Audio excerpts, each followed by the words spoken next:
1249 ታዳጊዎችና ወጣቶች የሚሳተፉበት አምስተኛው ዙር የኢንሳ ሳይበር ታለንት ሰመር ካምፕ ቻሌንጅ ፕሮግራም የመክፈቻ ስነ ስርዓት በአዲስ አበባ ሳይንስና ቴክኖሎጂ ዩኒቨርሲቲ በዛሬው ዕለት ተካሂዷል።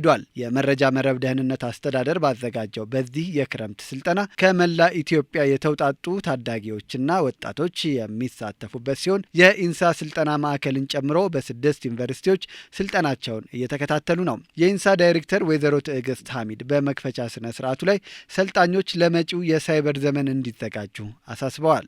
ዛሬ በምንኖርባት ፈጣንና በቴክኖሎጂ በተሳሰረች ዓለም የሀገር ሉዓላዊነት ከየብስ ከባህርና ከአየር ክልል አልፎ ወደ ዲጂታል ምህዳር ወይንም የሳይበር ስፔስ ተስፋፍቷል።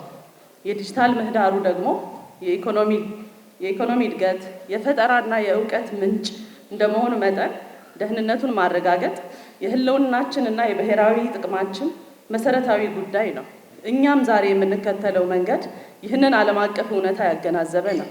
ዛሬ የምንኮተኩታቸው ታዳጊዎች ነገ የሀገራችንን ዲጂታል መሰረተ ልማቶች የሚጠብቁ የራሳችንን የሳይበር ደህንነት ሶፍትዌሮች እና መፍትሄዎች የሚያለሙ እንዲሁም ኢትዮጵያን በዓለም አቀፍ የቴክኖሎጂ መድረክ በኩራት የሚያስጠሩ እንደሚሆኑ ባለሙሉ ተስፋ ነኝ። በመክፈቻው ላይ የተገኙት የአዲስ አበባ ሳይንስና ቴክኖሎጂ ዩኒቨርሲቲ ፕሬዝዳንት ዶክተር አስራት አጸደወይን ሰልጣኞች ውጤታማ ሆነው ለሀገር የሚጠቅም ውጤታማ ስራ እንዲሰሩም እንደዚሁም ደግሞ ከስልጠናውም የተሻለ እውቀት እንደሚያገኙ ገልጸዋል። በዚህ በፍጥነት በሚለዋወጥ የዲጂታል ዘመን ሀገራችን ኢትዮጵያ ወደ ሰው ሰራሽ አስተውሎትና የላቀ ቴክኖሎጂ የምታደርገውን ሽግግር ስኬታማ ለማድረግ የእናንተ ዝግጁነት፣ ፍላጎትና ቁርጠኝነት ወሳኝ ነው።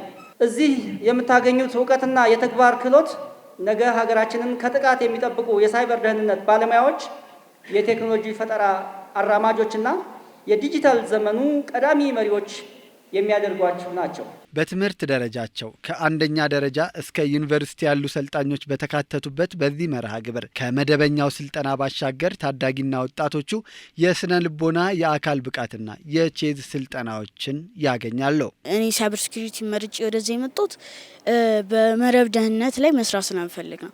ሀገሬን ደግሞ በመረብ ደህንነት ወይም በሳይበር ሴኩሪቲ ላይ መጠበቅ ስለምፈልግ ከዛ ዝም ብዬ ደግሞ ሳይበር ሴኩሪቲ ብቻ ዩኒቨርሲቲ ገብቼ በሳይበር ሴኩሪቲ ብቻ ተመሬ እንትን ሳይሆን ከዚህ ጀምሮ አድጌም በሳይበር ሴኩሪቲ እየተማርኩኝ ለማድረግ ስለፈለኩኝ ነው። መረጥኩት ዘርፍ ኤሮስፔስ ነው።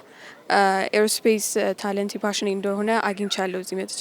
እስካሁን ያየናቸው ስለ ድሮን አጠቃላይ እንዴት እንደሚሰራ ፈንክሽን እንደሚያደርግ፣ ቀጣይ ጊዜ ደግሞ ወደ ማብረር እንሄዳለን። ድሮን ብዙ ፈንክሽን አለው ለአግሪካልቸር ለብዙ ነገሮች አሉና በዛ ማህበረሰባችን ረድተን ኢትዮጵያን ወደፊት በስፔስ ውድድር ላይ አንደኛ እንድናረጋት ነው። ባለፉት 4 ዙሮች ስልጠናውን የተከታተሉ ታዳጊና ወጣቶች ባሳዩት ጥሩ ተሳትፎና ውጤት በከፍተኛ የመንግስት ተቋማት በሙያቸው እያገለገሉ ሲሆን ተሞክሯቸውንና ልምዳቸውን ለአዲሶቹ ሰልጣኞች አካፍለዋል። የቮልቴጅ ቴክኖሎጂ ኮፋውንደር ነኝ እና ደግሞ እንደሰማችሁት የመከላከያ ኢንጂነሪንግ ኮሌጅ ሪሰርቸር ነኝ። ኢንሳን እንደናንተ ነበር የዛሬ 3 ዓመት በፊት ሁለተኛው ባች ሆኜ ጆይን ያደረኩት። ጆይን ሳደርግ የሳይበር ሴኩሪቲ ሰልጣኝ ነበርኩኝ እና እንደናንተ ቲሞች ነበሩና ብዙ ተማሪዎች ነበሩ። ከነዛ መካከል ኢምቤድድ ላይ ሲሰሩ፣ ካድ ዲዛይን ሲያደርጉ፣ ፕሮዳክት ዲቨሎፕ ሲያደርጉ ሳይ አይ አም ተረስቲንግ ኦን ዳት በዛ ዘርፍ ላይ ገብቼ ከነበርኩበት ከሳይበር ላይ ወደ ኢምቤድድ ሶሉሽን ገብቼ በዛ ዘርፍ ላይ አሁን ደግሞ ካምፓኒ መስርቼ እና ለሀገሬ ትላልቅ ፕሮጀክቶችን እየሰራሁ እገኛለሁ። ከፊታችሁ የቆምኩት እንደ አንድ የዚህ ተግባር ምስክርነት፣ እንደ አንድ የዚህ ትልቅ ሀገር ላይ የሚደረግ ኢንቨስትመንት በጎ ስራና ለሀገር ከዋሉ ጥቅሞች መሀል ምስክርነት ለመሆን ነው። እኔ በልጅነት እድሜ ገና የሃይስኩል ትምህርት እየተማርኩኝ የኢንሳን ደጅ መጥቼ ሳንኳኳ ገና የ10ኛ ክፍል ተማሪ ነበርኩኝ።